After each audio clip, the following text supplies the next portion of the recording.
Let's talk about past perfect. We use past perfect with the subject, had, and verb 3. We use past perfect to talk about something that happened before an event in the past. So that means something happened in the past, but then there was something before it. So let's say I come home and then I notice the house was broken into.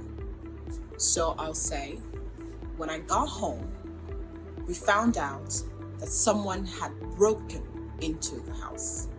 The person came in before you came home. But let's talk about how to use present perfect, which is have, versus past perfect with had. Still verb 3. With present perfect, it affects now.